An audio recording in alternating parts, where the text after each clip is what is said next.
Hi everybody, it's Miss Deanna from the Blackburn Center, and today we're here to talk about empathy. Did you ever hear the word empathy? Do you know what it means? Empathy means noticing and caring about how another person feels. And by remembering times when we felt happiness or sadness or we were afraid, it can help us imagine how another person might feel in the same kind of a situation. And once we notice how a person's feeling, then we want to think about how we can be kind to them. So sometimes a person will come right out and tell you how they're feeling, but other times you have to look for clues. I brought my magnifying glass with me today, like a detective, so we can help think about clues. So the first way that we can get a clue about how a person is feeling is by looking at their face. So I want to open my book and show you a picture of Quinn, and we'll be reading about Quinn later. Look at this picture. Did you guess that Quinn was feeling sad? I'm sure you did. You probably noticed the frowning mouth, but I'm sure you also noticed the big tears in Quinn's eyes. Absolutely. Another way that we can get clues about how a person is feeling is by looking at the way they move their body. So let's look at this picture now of Quinn. Did you guess Quinn was angry? And I'm sure you could tell by the mad expression on the face, but I bet you also noticed Quinn's arms folded across the chest, like this. Often when people are angry, they do fold their arms across the chest. So paying attention to people's bodies is another way to tell. So we're going to begin our story. We'll look for clues. I hope you enjoy it.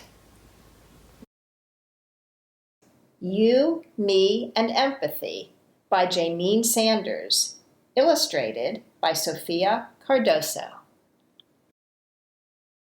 When I was a baby, I really was small, while everyone else seemed incredibly tall. And you can see Quinn in the middle in the high chair in the family picture. But as I grew older, I started to see that people are people, just like me. And now you can see Quinn's an older kid, and Quincy's a baby, and grown-ups, and other kids playing in the park. Think about it. How are you the same as your friend? How are you different?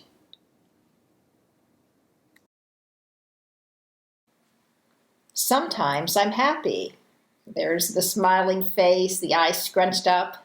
Sometimes I'm sad, and that's that picture we looked at before with the tears in the eyes. Sometimes I'm worried. Sometimes we all have things we worry about. And sometimes I'm mad. We all have feelings. You have them too. And sometimes I feel just exactly like you.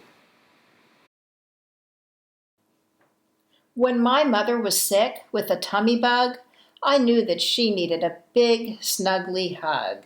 I rubbed her back and patted her hand and said, "I'm so sorry. I do understand.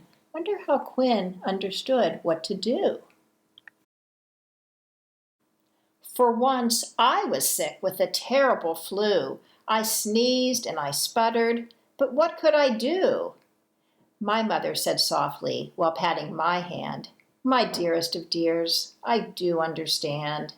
That's when she gave me a big, snuggly hug, and I instantly knew I was humongously loved. My mother was kind and caring to me, exactly the same as how we should be. That's empathy. When my brother fell over and hurt his knee, he cried and cried in front of me. I helped him up and said, "There, there," and sat him down on the kitchen chair. For once, when I slipped and cut my knee, my brother was there to care for me. He held my hand and said, "There, there," and sat me down on the kitchen chair. Who shows you kindness? In what way do they show you kindness? How do you show kindness to others? One day in the park, a girl was pushed over, knocked to the ground by a dog called Rover. Have you ever been knocked down by a big dog? It can be scary. I knew his name because, you see, Rover the dog did the same thing to me. The poor little girl sat still on the ground. Not a sob, not a whimper, not one little sound. Then, all of a sudden, she started to cry. Perhaps I could help. It was worth a try. And there you can see the little girl crying, and she has her hands in front of her face. Her shoe fell off, and her ice cream fell in the grass. She has leaves in her hair. Quinn decides to pick up her shoe and help her. There, I said, as I patted her arm. Rover the dog doesn't mean any harm. He's just being playful, so try not to fuss. He just doesn't notice small people like us. Have you ever helped anyone who was sad? How did you help them? One day at school, while having fun, I saw a boy alone in the sun. Look at the boy sitting all by himself.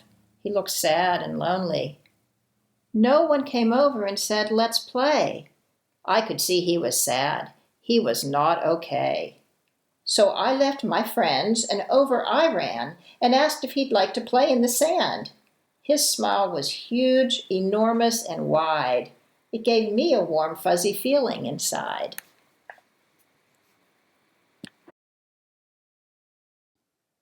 When I started school, I too sat alone. I had no one to play with. I longed to go home.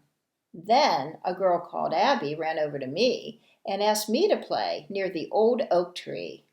We gathered some acorns for finger hats and swung from the branches like acrobats. We played for ages, and from that day, friends forever, we always say. Have you got a good friend? How does your friend make you feel? Yesterday, at the big green slide, I saw a child run away and hide.